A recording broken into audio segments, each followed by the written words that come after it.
How's it going, friends? Reckless Yuki here, and over the years I've used and owned my fair share of mice for both Windows PCs as well as Macs, ranging from cheap to not so cheap, from uncomfortable to extremely comfortable.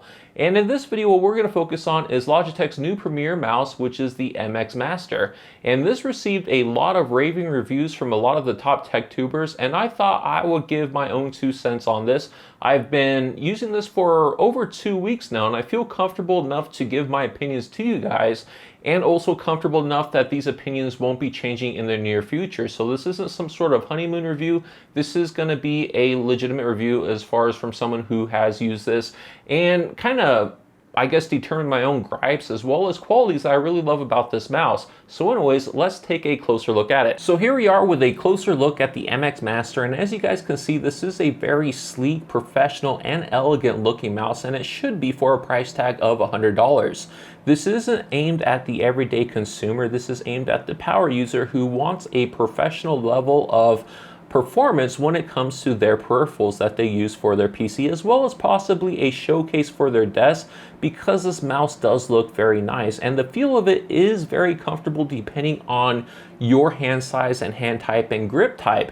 Now, if you want to know a little bit about my hands so that you could kind of gauge your opinions on what you might think of this mouse based on what I feel of this mouse, my hand is a size large motorcycle glove, and the length from the bottom of my palm to the tip of my middle finger is about 8 inches, and the width from my pinky to my thumb is about 9 when I fully stretch out. So the comfort of this mouse with my hand is very high, but that depends on how I'm gripping it.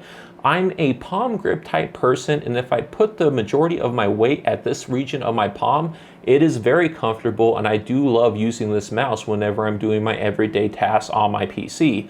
But if I am using this mouse with the weight distributed to the bottom portion of my palm, I find it very uncomfortable because this ridge right here seems to really dig into my palm, and it makes it kind of for an uncomfortable experience, which isn't a deal breaker. This is definitely not the most uncomfortable mouse I've ever used.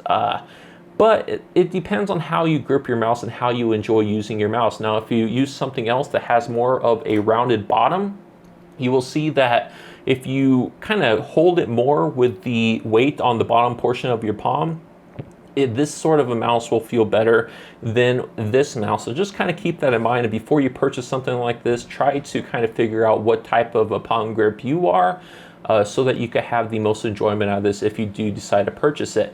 Now, as we can see, they have the left click, right click, and the scroll wheel. The scroll wheel is pretty neat because it has a technology that allows it to be clicky as you scroll up and down, but if you apply a little bit of extra force, it goes into a freewheel mode, and then if you stop it, it clicks back where you could go to a more, I guess, precise click up and down. But if you don't like that, you can disengage it by simply pressing this button, and now it's in freewheel mode and it spins very long. This is a very nice feel for a scroll wheel, and it definitely feels very high end. And on the side here, they have a side scroll wheel, and this is one of the reasons why I purchased this mouse, because I wanted to use this mouse specifically for video editing, and I felt that this side scroll wheel will be very useful for me, but it turns out that I never use this. I really honestly don't, and it was kind of a waste to get this based on the scroll wheel alone. Now, overall, I love this mouse, but really kind of determine whether or not you're going to use this. And one of the things I noticed that a lot of users complain about this mouse, a lot of top tech tubers, is that they complain about these side buttons, the back and forward button, which is mapped by default. And the thing that they don't like is as you hold this in your palm and as you go for these buttons, they have to stretch back here in order to hit the bottom or the top of the button. And some have a very low dexterity where they can't distinguish between the two. Now, my hands are large, but yet I don't feel that this is like cumbersome by any means. For the 2 weeks I've been using this mouse, I've never felt that this was really a deal breaker when it comes to this mouse, and I kind of understand the way that they designed this, because the main function of your thumb with this mouse is to kind of really use the scroll wheel, but this side or like the back and forward buttons here are kind of more of an afterthought, and if they were to move the scroll wheel anywhere else on the mouse, it might not feel as comfortable, and that's something else that those same tech tubers will probably complain about, is the position of the scroll wheel. So Logitech emphasized that the scroll wheel will be the main function and that the back and forth button might be more secondary functions with this mouse. And for me, I don't feel that I've never mistaken the back for the forward or the forward for the back. I've always been able to easily kind of pull back, reach up, and know that the first knob is the back, and if I go up again, the second knob is the forward, and I haven't ever hit one by mistake, and it doesn't really take that long to get used to this. And another feature with the thumb that you use with this mouse is this kind of bottom part here, which is the gesture control, and if you press it, it can do different things depending on how you set it up with your PC or Mac.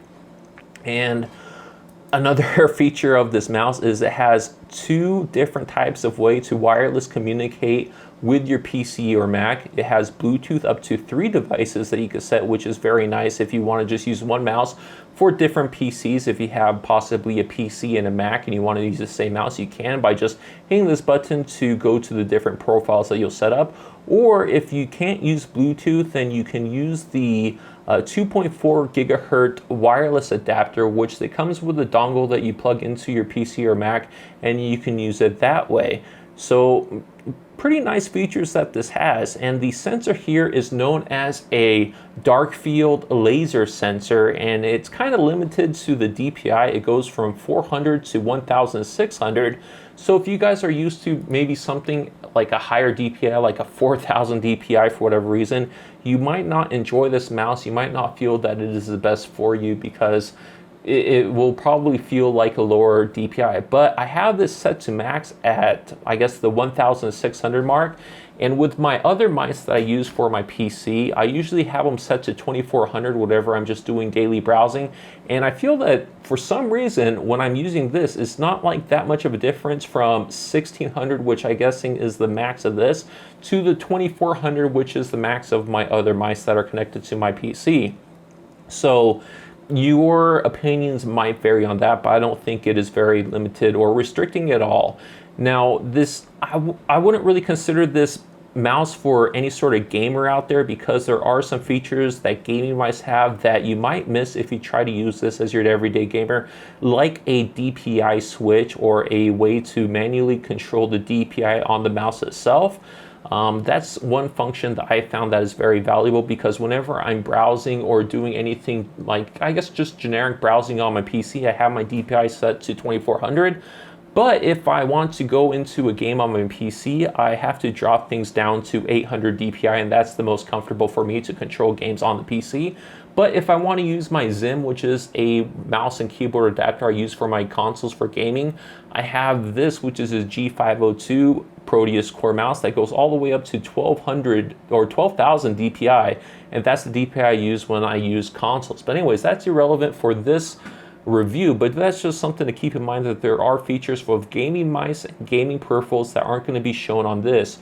So this is definitely for the power users out there. Now, what we're going to do is go into my desktop. I'm going to show you guys some other little things with this mouse. So the gesture control, if you press this on Windows 10, you're going to be defaulted to open up every program or every browser you have that is open on your PC, so you can easily navigate. So as you can see here, this is my desktop, and by pressing this gesture control button, we bring up the programs that I have on my PC. And so let's go check out the Logitech options here. Click on that. We can, let's say, control the gesture options, and we could actually manually pick what we want this button to control from the selection that they have here, which is pretty nice. And if we go back to this, we can see that we can control other things like the horizontal scroll, the forward and back. And if you don't feel that you're going to be dexterous enough to differentiate between the forward and back, you could set these both to back, and then no matter what you hit, you'll hit back. Because what I found whenever I am using the mouse when I'm browsing the internet, I usually just hit back anyway, because I want to go backwards and then click something else in order to progress my internet browsing. So I rarely ever hit forward. But so that could be an option if you don't like the feel or how close together these are. Now, if we go into the point and scroll area, we could change the pointer speed. It doesn't really give you any sort of actual DPI setting. So what you have to do is you have to like set this to whatever click you want and then kind of move it around to see if that's what you will prefer. But for me, I have this all the way maxed out. Smooth scrolling is something pretty neat where if you are going through and clicking this, like if you're basically just scrolling down, it offers you a way to smoothly scroll up and down the web browsers, which I'll show you in a little bit. And then we have the scroll wheel direction, which can be traditional or the other direction if you choose. Thumbnail direction, I just set to default. Sensitivity is just at default. And then Smart Shift. So Smart Shift is a feature that I told you about with the scroll wheel, that if you just lightly press it, it clicks. But if you put a lot of force on it, it changes from, I guess, a click to a freewheel. And then once it loses momentum, it'll go back to a click. So it's a pretty neat feature that I love using with this mouse. And you could also change the Smart Shift sensitivity. And I actually lowered this because I felt that if this is too high, it kind of gets hard to enter that freewheel mode. Whereas if I lower this down a bit, it's easier for me to do that.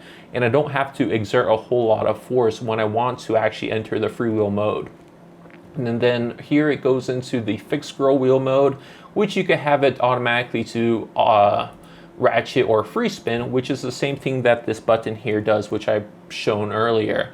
And that's basically all you can do with the program provided by Logitech in order to customize your mouse for your personal preferences. So we'll just exit out of that because that's how I have mine set up, and we'll just open up a web browser and I'll show you this. So with, let's say, a normal mouse that doesn't have any sort of fancy smooth scrolling, if you go to the page that you want and you want to scroll down with a scroll wheel, it basically clicks as you scroll down. And this is, I guess, pretty much normal for majority of mice. But if you use the smooth scrolling with the MX Master and you just simply click, it gives that like smooth scrolling effect. So that's something pretty neat if you are browsing, let's say, a forum or something where you need to read and you want to see the text move up and down the screen at a smooth and constant speed.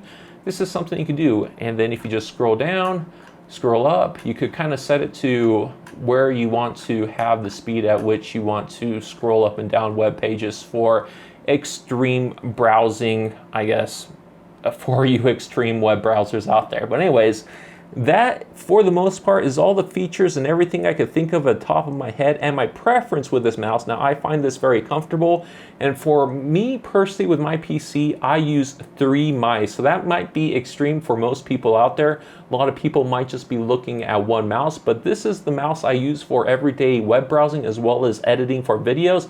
And this is the mouse I'm going to be using to edit this video that you're seeing now. But if I'm playing a game on my PC where it's like an MMORPG type of game like Smite, I really like having this, which is a Logitech G602, which is also a wireless mouse, but this has a higher pull rate than this mouse. So instead of talking to my PC 125 times per second, this mouse here is able to talk to my PC 500 times per second to make sure that every little movement I do is registered by my PC. And that's not the highest you could go. You could go even higher to 1,000 pull rate, which this mouse will talk to my PC up to 1,000 times per second. And that's more so for first-person shooters and those Twitch-based type of games. Whereas if I'm playing Smite, I like this mouse because, once again, like, I don't really like having a whole lot of cords on my desk. So I kind of like to free that up, but I do like the this mouse because it has the side button. So this is what I use for those type of games. And then for, I guess, first-person shooters, I have this mouse for my PC just because this is able to have, I guess, this is more of a first-person shooter type of mouse. And also this is the mouse I use for when I use my Zim to control games on my consoles. But anyways, that's a little bit about my mice and the mouse I use, and I don't necessarily have one. I have 3, and each one has their own purpose, and the purposes of this mouse is mainly for the power PC user, not necessarily for the gamers out there. So as I was editing this review that you guys are watching now, there are 2 things I forgot to mention when it comes to the MX Master. The first thing is that the dark field laser sensor that's built into this mouse supposedly has an amazing tracking abilities that will work on any surface, including glass top desks. So if you have a desk that's very nice that you don't want to clutter with a ugly mouse pad, this could be the mouse for you, where you could get all the tracking performance that you need to do your everyday tasks without having your desk cluttered with stuff that you don't necessarily want. So that's one cool thing about this. Now, I wasn't able to test the features of this on a glass surface because I don't have a glass surface in my apartment, but what I did do was I kind of tested out on a cup, but I feel that the curvature and the roundness of the cup kind of did an injustice where I don't really want to call it an official test. But I did hold the cup horizontal and move the mouse along it horizontally to kind of minimize the fact that it did have that curvature, and it was able to track decently well. So I'm only going to assume that if I had a completely flat glass surface, that this mouse would do phenomenally well on tracking on it. And then the other, I guess there's going to be three things. So then the other thing I forgot to mention about this mouse is that when you have that smooth scrolling enabled, one thing I noticed in things like Google Maps or even in my editing application, if I try to use the scroll wheel to kind of enlarge these audio tracks, or even if I'm trying to go into Google Maps and zoom in and out, with smooth scrolling enabled, if I just move this up or down with a single click, like the minimal amount that it should be moved, it like zooms in crazy, zooms out crazy, and it's just like ridiculously unbearable when you're trying to use that feature with something like that. Whereas once I disabled smooth scrolling, it just handled those websites and handled my editing program just fine. So that's something that's a little bit buggy with, I guess, smooth scrolling itself. But if you just go to forums and you want to just read text and have the smooth scrolling enabled, then that's perfectly fine. You won't get any sort of weird bugs like that. At least I haven't experienced any weird bugs like that. And then lastly, the battery life of this. The battery life of this is just phenomenal. I've been using this for about 2 weeks, just cruising and browsing the internet. And when I first got the mouse, I made sure it was fully charged. Like, I just plugged it in the USB overnight, and it was fully charged, where they have this little like indicator here on the side with 3 green dots. And it was fully green, but now 2 weeks has passed. It's been on the second dot, but it still has been 2 weeks of heavy use, and this mouse is still going strong. So I think that this mouse is going to be a really nice mouse, especially for you guys who, you know, might be forgetful of charging it overnight, or might be forgetful of charging it for over a month. You won't find that you're going to need to do that often. Now, if you guys are just, you know, into using your PC or using your Mac, whatever you choose, but you're not into gaming and you don't have any plans of getting into gaming, but you really want a fantastic mouse, then I would highly recommend this mouse for you guys out there. But if you are also a gamer who really uses your, I guess, computers more heavily towards gaming, then I would pass up on this mouse, especially if you just want to have one mouse to basically use with your PC. And if you want the wireless features as well as have some great gaming, performance out of a mouse, I would recommend something like the G602 over the MX Master, just if you're a gamer. Now, if you're not a gamer, you don't care, then the MX Master is a perfect mouse. But I feel that there are some limitations to this mouse, especially if you are into PC gaming. But anyways, so that's it for the video. That's it for the review. I know it was very long, but I try to get it as in-depth as possible. So hopefully you guys appreciate that. And let me know what you think about this mouse in the comments below. And I will talk to you guys again in the next video, all right? Have a good one. Bye-bye.